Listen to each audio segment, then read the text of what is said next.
తాకట్లో ఉన్న బంగారాన్ని విడిపించలేక వడ్డీల మీద వడ్డీలు కడుతూ ఇబ్బంది పడుతున్నారా? అయితే ఇప్పుడే సంప్రదించండి శివ గోల్డ్ కంపెనీ. మీ నమ్మకానికి మా హామీ శివ గోల్డ్ కంపెనీ. మంగంపేట ముగ్గురాయి నిక్షేపాల ఎగుమతుల వ్యవహారం మళ్లీ మొదటికి వచ్చింది. నిబంధనల పేరుతో కేంద్రం పదే ఆంక్షలు విధించడంపై రాష్ట్ర ప్రభుత్వం అభ్యంతరం వ్యక్తం చేస్తోంది. ముగ్గురాయిలో 2 గ్రేడ్లపై పరిమితులు విధించి మిగిలిన గ్రేడ్లకు మినహాయింపులిచ్చి 3 నెలలు గడవక ముందే మరోసారి సమీక్ష చేస్తామని కేంద్రం మళ్లీ హడావిడి చేస్తోంది. దీనిపై సీఎం చంద్రబాబు ఇటీవల కేంద్రానికి మరోసారి లేఖ రాశారు.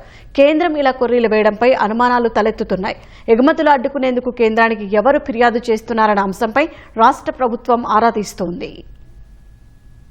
తిరుపతి జిల్లా ఓబుళవారిపల్లి మండలం మంగంపేటలో ఏపీ ఖనిజాభివృద్ది సంస్థకు చెందిన ముగ్గురాయిని చమురు, గ్యాస్ నిక్షేపాల డ్రిల్లింగ్ లో వినియోగిస్తారు.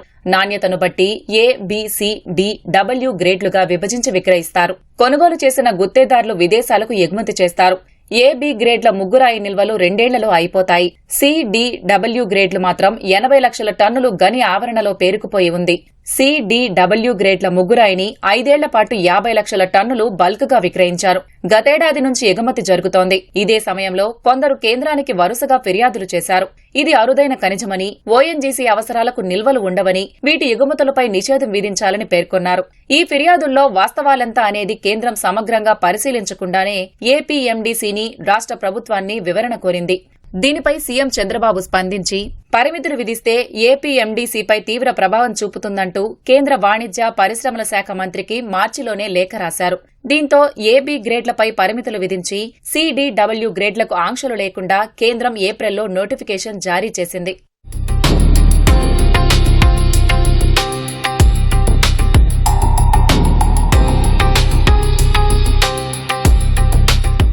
ఇంతలోనే కేంద్రం మరోసారి ముగ్గురాయిపై పునఃసమీక్షలు ఆరంభించింది. సిడిడబ్ల్యూ గ్రేడ్లకు ఏప్రిల్లో ఇచ్చిన మినహాయింపుపై మళ్లీ పరిశీలిస్తామని గత నెల ఏపీ ప్రభుత్వానికి డైరెక్టరేట్ ఆఫ్ ఫారిన్ ట్రేడ్ విభాగం మెయిల్ ద్వారా సమాచారం పంపింది.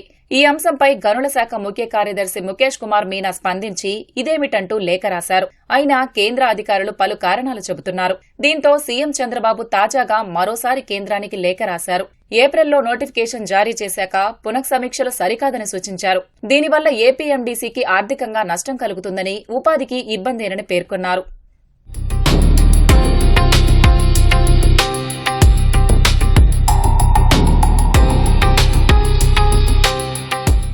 మంగంపేట ముగ్గురాయి ఎగుమతులు చేయకుండా ఆపేందుకు కొందరు ఉద్దేశపూర్వకంగా కేంద్రానికి పదే ఫిర్యాదులు చేస్తున్నట్లు రాష్ట్ర ప్రభుత్వం భావిస్తోంది.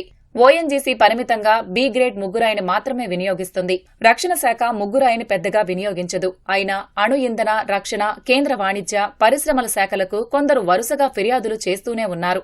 దీని వెనుక ఎవరున్నారనేది రాష్ట్ర ప్రభుత్వం ఆరా తీస్తోంది. ఏడాది పాటు ముగ్గురాయి విక్రయాలకు టెండర్లు పిలిచి ఫిబ్రవరిలో ఏపీఎండీసీ టెండర్లు ఖరారు చేసింది.